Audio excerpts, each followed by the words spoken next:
네, 시청자님 반갑습니다. 설 명절 잘 보내셨는가 궁금합니다. 또 이 연휴 기간 동안 이렇게 에너지 많이 좀 축적하시고 또 이제 새롭게 일터로 복귀하셔서 이제 또 새로운 우리가 또 준비를 또 해야 되는 시점인 것 같습니다. 자, 오늘 목요일 여러분들과 함께 제가 여태까지 경험했던 어떤 과거의 어떤 시간들을 통해서 여러분들과 아주 속 시원한 한번 대화 한번 나눠보도록 하겠습니다. 여러분들 궁금한 사항 있으면 전화 주시면 1시간 동안 여러분들한테 알찬 상담으로 보답하겠습니다. 네, 여러분들께서 가지고 있는 다양한 부동산 고민 오늘 베테랑 전문가 송송문 대표와 함께 하나하나씩 풀어가시면서 전략들도 세워나가시기 바라겠습니다. 특히나 이제 2018년 기해년 맞아서 복덩이 같은 부동산 정보 얻고 싶으신 분들 좀 많이 계시잖아요. 이 시간 주목하시면 여러분들께서 그 비법들 알아가실 수 있지 않을까 싶습니다. 또 방송 시청하시면서 궁금하신 사항들 그리고 상담 원하신다면 아래 번호로 언제든지 연락 주십시오. 친절하고 꼼꼼한 상담 도와드리도록 하겠습니다.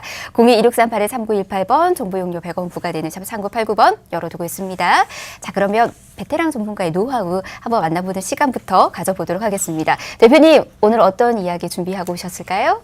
네, 우리 연휴가 시작되기 전에 예타 면제 지역을 발표하면서 또 예타 지역 또 포함된 곳도 있고 또 안 된 곳도 있고 또 그거에 더불어서 GTX에 대한 얘기도 굉장히 좀 많이 나왔습니다. 그래서 좀 기본적인 얘기 같지만 이 GTX가 왜 또 중요한 건지 또 예타에 대한 거 궁금하신 분들도 굉장히 많으실 것 같습니다. 해당 지역에 계신 분들은 물론 많이 아시겠지만 또 해당 지역이 아니신 분들은 굉장히 궁금해하시는 것 같아서 오늘 가볍게 설명을 좀 드리도록 하겠습니다.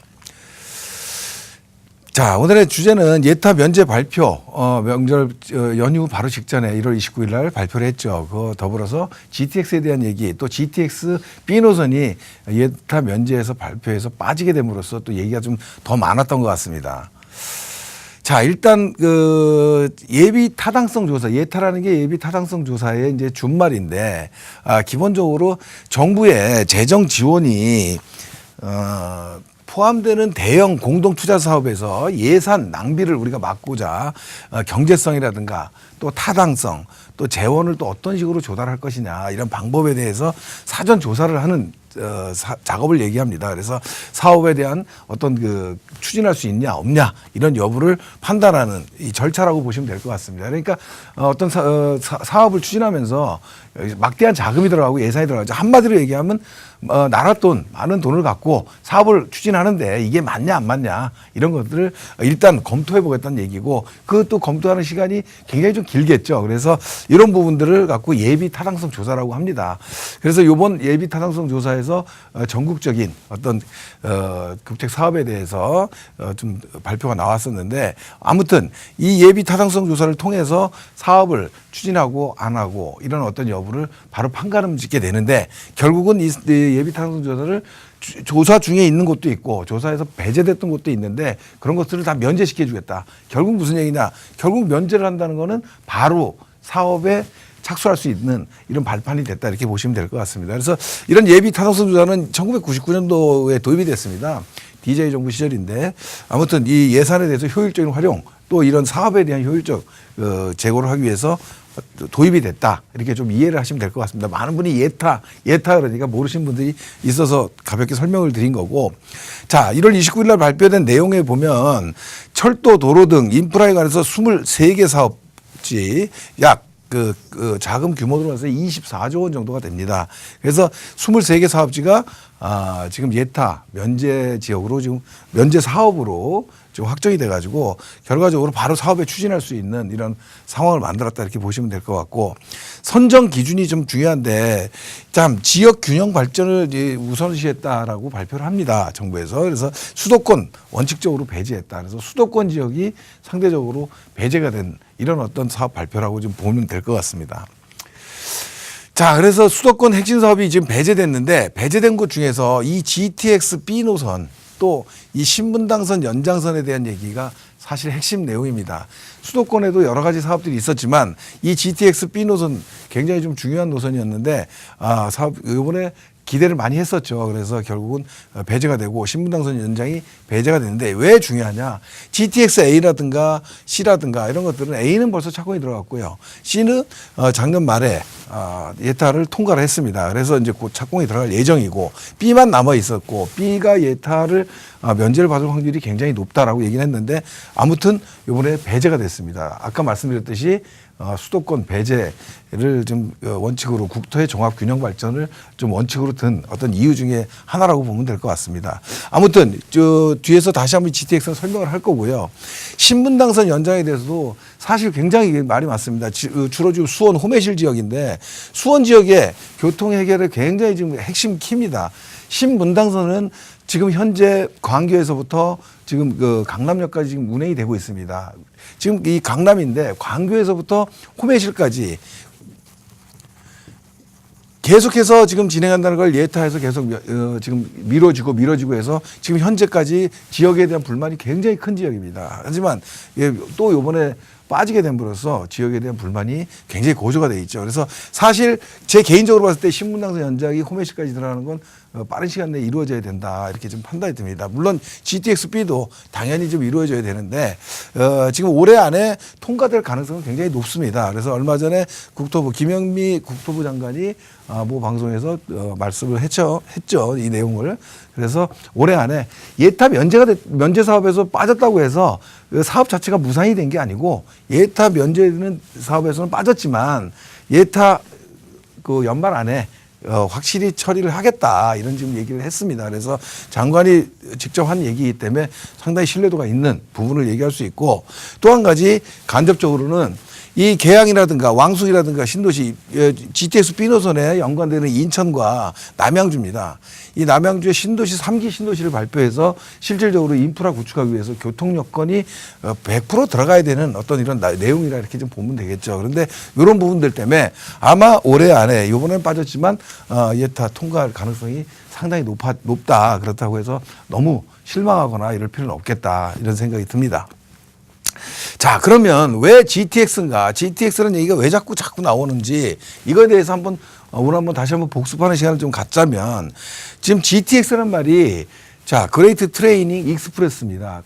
광역 고속 열차예요. 그러니까 일반 우리가 타고 다니는 지하철 이런 개념이라고 보시면 안 될 것 같습니다. 새로운 굉장한 획기적인 운송 수단인데 지금 수도권 광역화로 인해서 광역 고속철도가 굉장히 필요합니다. 자, 이 GTX는 우리가 타고 다니는 지금 이 일반 서울에서 타고 다니는 경기 인천에서 타고 다니는 지하철이 한 평균 한 3-40km 정도로 운행을 한다고 합니다.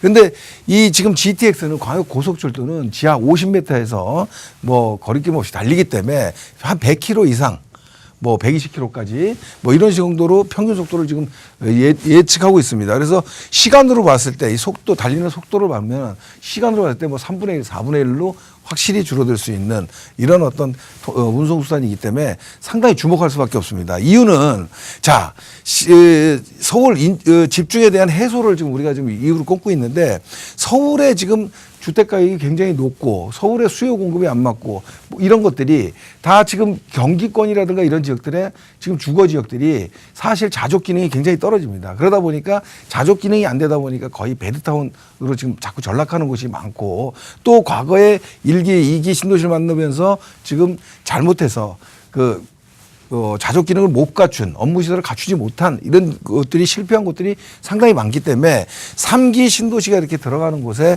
지금 이런 것들이 자족 기능이 또 안 들어간다고 하면 굉장히 어려운데 자족 기능이 들어간다고 지금 계획은 잡고 놓고 있지만 사실은 그 실행 가능 여부는 굉장히 어렵습니다. 그렇다면 서울과의 접근성, 서울과의 연계성 이런 것들로 인해서 GTX가 굉장히 주목을 받는 겁니다.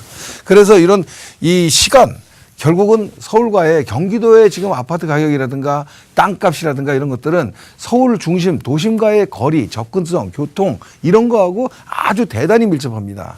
그러다 보니까 지하철이 있는 곳, 특히나 뭐 남쪽에서 신분당선 아까 말씀을 드렸지만 신분당선이라든가 이런 것들이 굉장히 지금 강남이라든가 이런 쪽을 직접 다이렉트로 들어오기 때문에 굉장히 그쪽 아래쪽 좀 용인이라든가 뭐 판교 뭐 이런 지역들의 시세가 굉장히 교통 여건의 호재를 좀 받고 있는 거죠.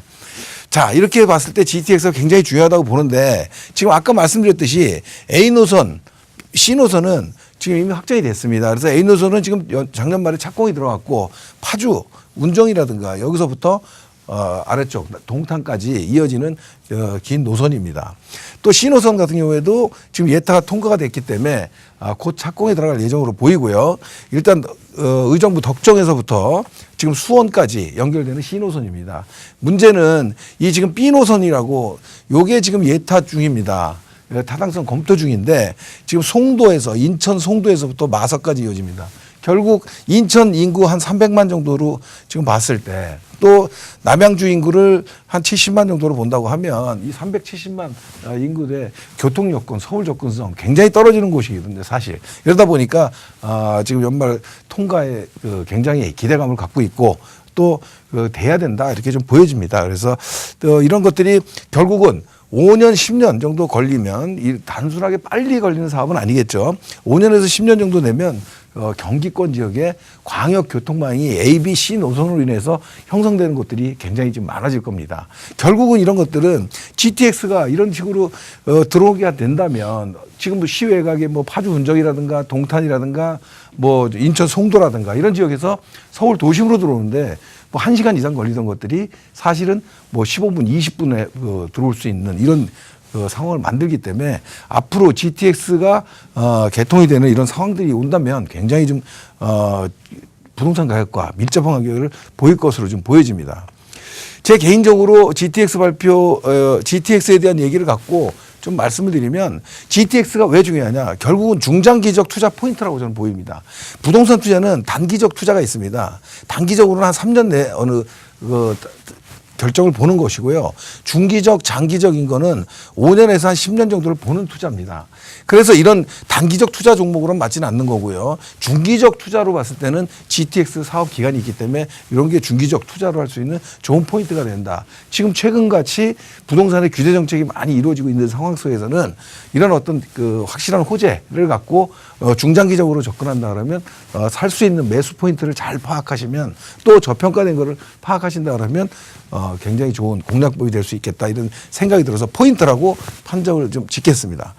자, 이 이유는 수도권의 외곽에 대한 자족 기능이 지금 약한 곳이라고 제가 써놨는데 지금 수도권 우리가 서울 도심에서부터 생각해서 이렇게 봤을 때 이 중간에 여기 이렇게 있습니다. 실질적으로 여기도 있다고 치면 지금 도심에서부터 이리 멀어지는 과정 속에서 가장 먼 곳이 가장 수혜 지역입니다. 이쪽 지역이 가장 좀 약하겠죠.